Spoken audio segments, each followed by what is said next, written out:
Is this thing called the Surface Laptop 7? Or is it the Surface Laptop 2024? Copilot plus PC Snapdragon X processor?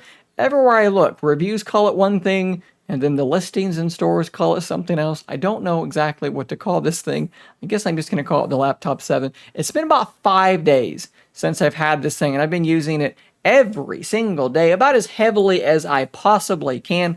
I already posted a first impressions video on this thing, and it was pretty darn detailed, if I do say so myself, so you might want to check that one out as well. But in this video, we're going to sort of give my full thoughts. I don't know why I said we. I'm going to give my full thoughts, and there's no one else here. My dog, he doesn't have many thoughts on this laptop, so I think it'll just be me talking in this instance. Let's look at this Amazon listing really quickly, and I can kind of give you the specifications of my model. This is basically the one that I purchased, although it was in black, not platinum, but these are the specs. 16 gigs of RAM, mine is the 512 storage. It is the 13.8-inch screen, not the 15. I did want to go with that slightly smaller screen, and it is the Snapdragon X Elite. I was quite pleased that I could get the top-end processor in this device. Granted, it's technically not the top-end processor. There's different variants of the X Elite. I believe this is the mid-range X Elite, but it's the top-end one that Microsoft is putting in their Surface devices. So that's the one we're talking about in this video. And I think it makes sense to start off with the first thing you're going to see and interact with on this device, and that is going to be the hardware. And I want to just get this out of the way straight away. This is one of my favorite, in terms of just the aesthetic, the appearance, it is one of my favorite laptops of all time. I love the way that this thing looks, and I will just say that this black variant, man, that is clean, that is sleek, no notes, it looks great. Something else that I think looks absolutely great is going to be the screen. Again, this is the 13.8-inch model, 2304 by 1536 resolution, and that means that it is going to be taller than a 16 by 9 screen. And I said this in my first impressions video, that is a huge deal for me. If your laptop screen is 16 by 9, you are officially ruled out of consideration for my money. I will not purchase that laptop. I need a taller screen, and this has it. And it's a pretty darn good screen. This thing does have 120 hertz for the refresh rate. It alternates between 60 and 120 depending on the circumstance. So as you're scrolling, things are going to look really, really nice and smooth. Both the 13.8-inch screen and the 15-inch model have a pixel density of 201 ppi. And I think that the smaller screen is slightly better in terms of the contrast ratio of 1400 to 1 versus 1300 to 1 on the larger screen, and we do have a 600 nit peak brightness on both displays, which is pretty decent.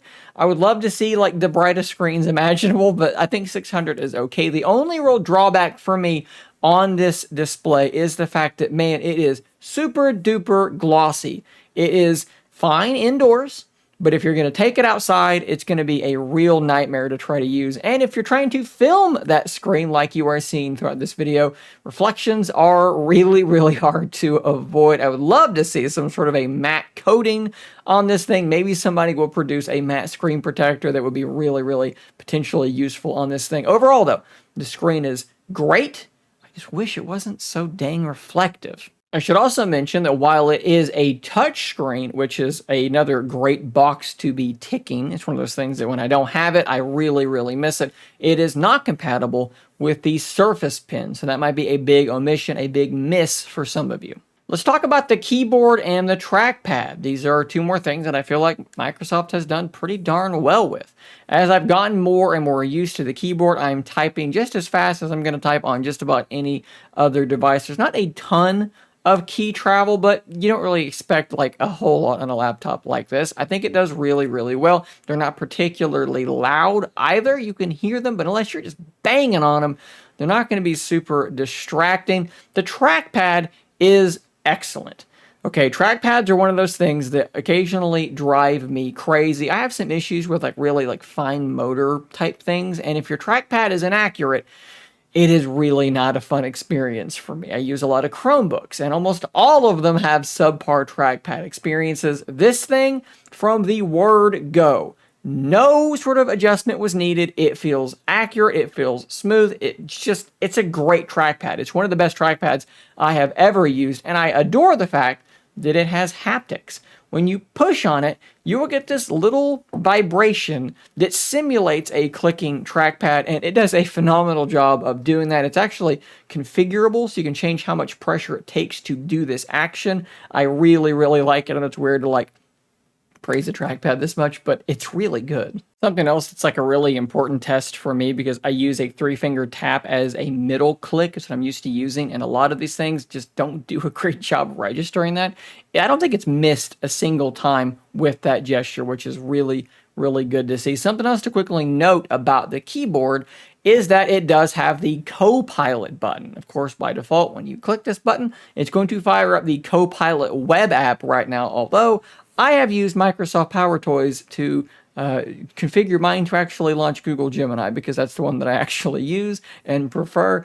It's there. It's a Copilot key. You can probably just ignore it. We'll talk more about the Copilot stuff a bit later, and it can kind of be broadly ignored if I'm being honest. Kind of still talking about that keyboard, the speakers, that's where they are. They're underneath the keyboard. You can't see them, and you might think that that's going to kind of degrade the audio experience, but in my experience, the audio does sound pretty darn good. There's a reasonable amount of bass and clarity, not too much distortion when you really crank up the volume, and it does get relatively loud.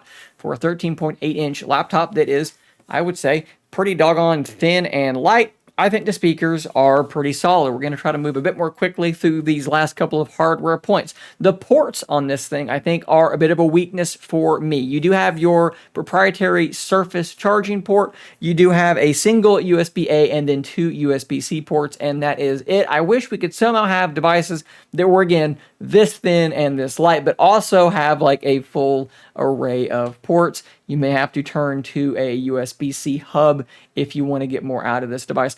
I don't actually use very many of these, but I like to have the option. One cool thing to note is that while you do, like I said, have that proprietary charging port that is the Surface thing, it's magnetic, it pops out if you walk away and you forget it's plugged in, you can just charge over a USB-C as well, and that's going to work just the same. Let's get the Copilot stuff out of the way here really quickly, because I just don't have a whole lot to say about it, because it's just really underwhelming. There are supposed to be like 4 big Copilot things, and we really only have 3 of them, because one of them is Microsoft Recall, and it's not here, and we don't know when it is coming. So we're just going to skip that. It's not here. It's not a thing that I can talk about. So what are the other things? You have Co-Creator, which is a thing inside Paint where you can sort of draw something out, and then it will take your drawing and then it will make an image based on that drawing.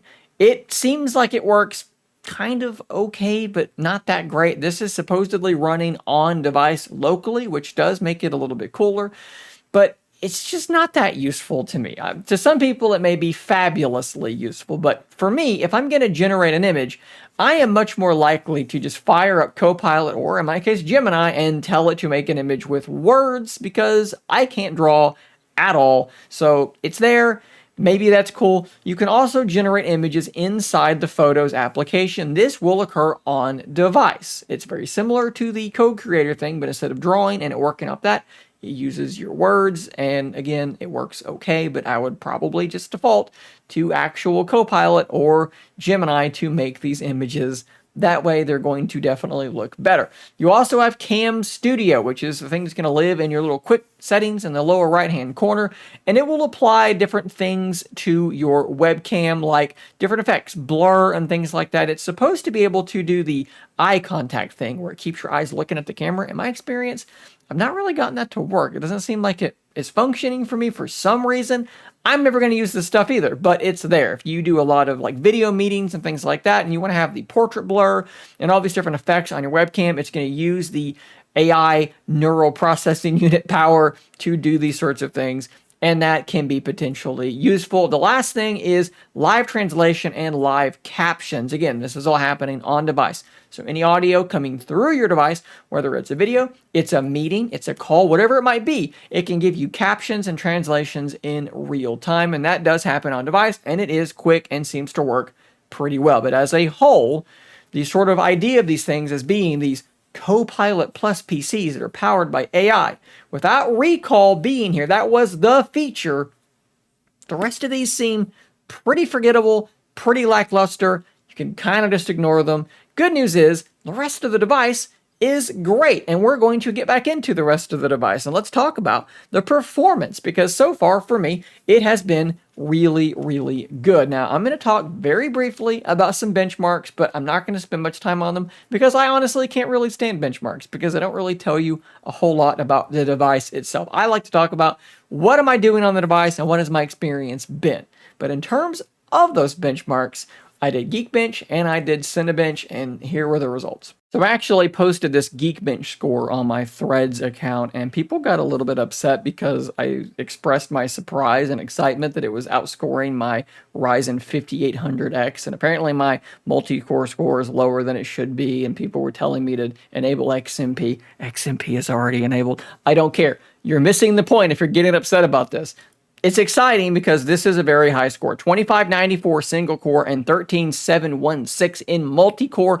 That is a very good Geekbench score for pretty much any device, let alone an ARM processor, which I know people get mad too because ARM processors are good at Geekbench. I don't care. It's a high score. Go back to the last ARM processor that these things were running. Was it like the SQ3 or something like that? This is like ridiculously higher, okay? So that's the point.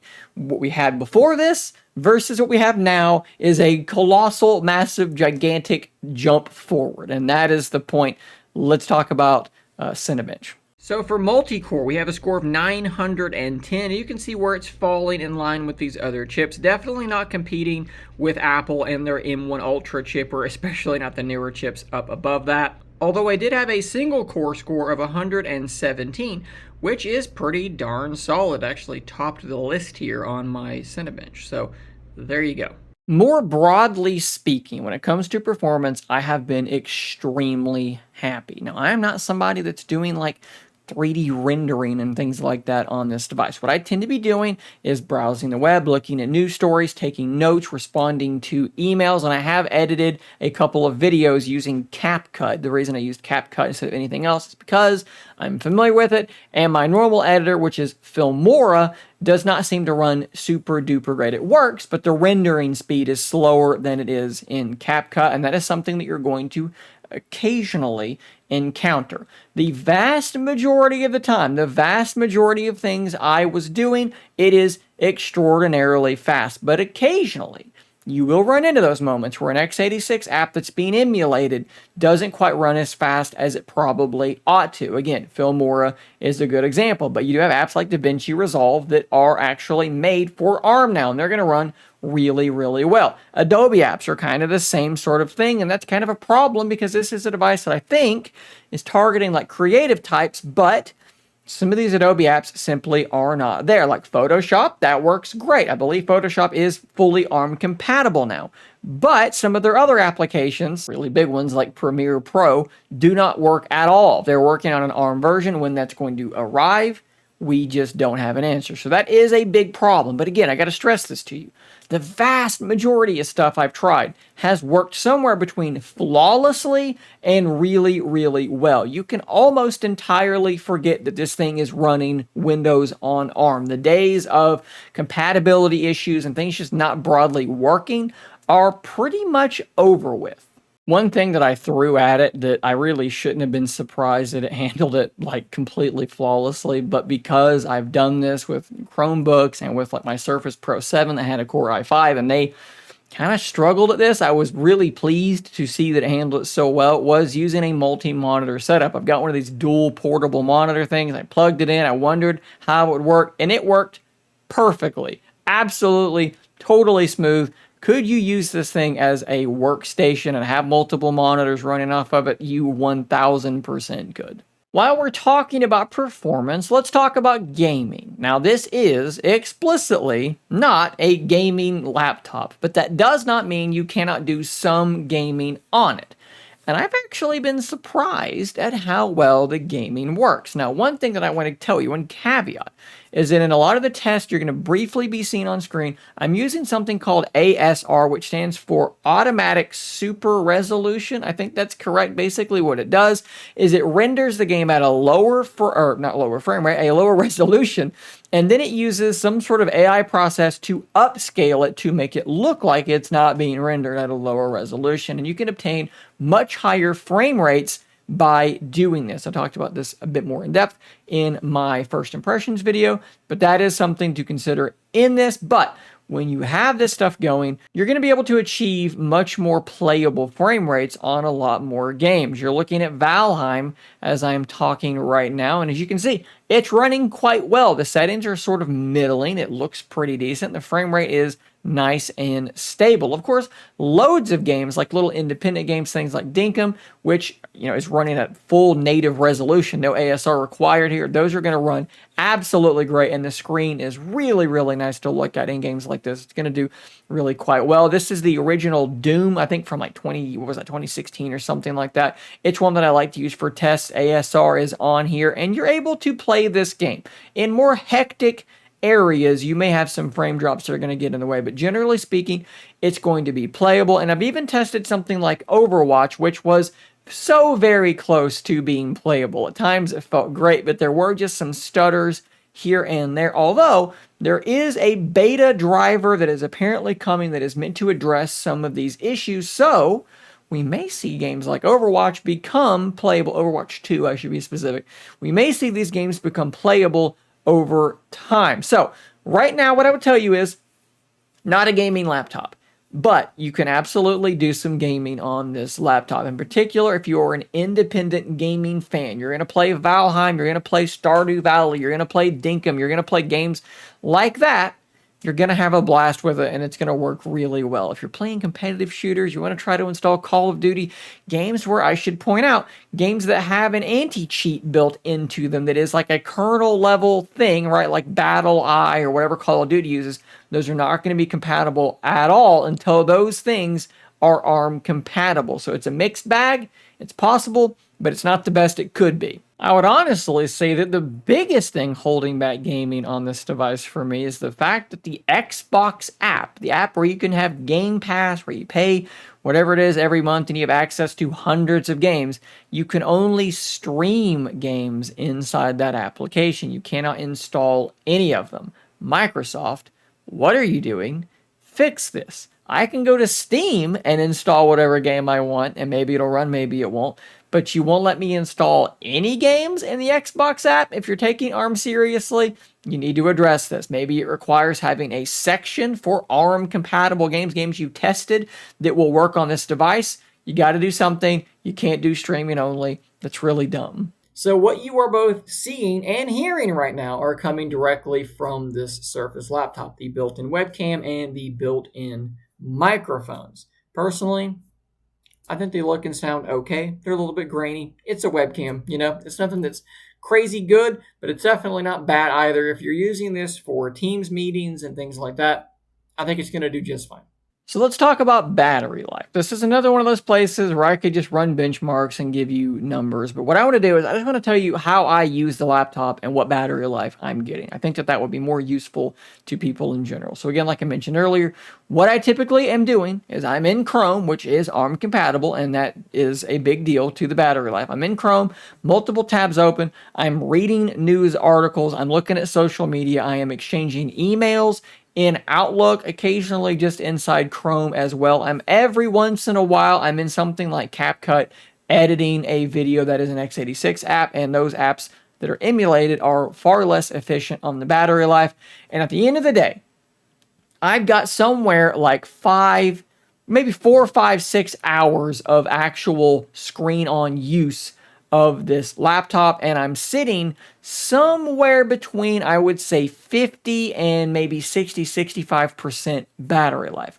So you can kind of extrapolate that out yourself, what a full day's use would be. Somewhere, let's just be conservative and say between 12 and maybe 14 hours of my normal use on this laptop on a single charge. To me, that is pretty darn outstanding. Now, obviously, if you change the performance profile to best performance, you're going to lose some battery life. What I'm talking about is in the recommended setting. All right, so where does that leave us in the wrap-up for this thing? What are my overall thoughts about the Surface Laptop 7? To be succinct, because this has been a really long video, this laptop is absolutely fantastic. I have very, very few complaints about it. I mean, I wish that gaming performance, GPU performance was a little bit better. Maybe they could speed up exporting video clips, but in the grand scheme of things, it's really not bad. And the CPU performance, the thing that you actually are going to experience most of the time, most people, maybe not you, but most people, is absolutely outstanding. Likewise, the battery life is really, really, really good. The build quality is really, really good. The screen looks great. The keyboard is great. The trackpad is great. There is a lot to love with this device. Now, I'm going to be real with you. It is an expensive device, right? $12.99, and mine was the 512 gigs, so it was $13.99 tax, and I was like $1,500. That's an expensive laptop, and that just, is what it is. Number one new release, 2-in-1 laptop computers on Amazon. I don't think that's a coincidence. To me, this is one of the better devices I have had the pleasure of reviewing, and it is, I would say, look, I'm not like a big laptop reviewer, so don't take me saying this as like, wow, he's reviewed hundreds of laptops. I haven't. But this is the best laptop that I have personally used. So guys, those are my full thoughts on the Surface Laptop 7. The Snapdragon X Elite is as advertised as far as I am concerned. Thanks for watching. If you want to purchase one of these guys, I will have an affiliate link to Best Buy as well as Amazon in the description down below. If you click those links and then you make a purchase, I will earn commission off of said purchase. And it's a great way to help support the channel. I'll see you in the next one. And until next time, stay nerdy, my friends.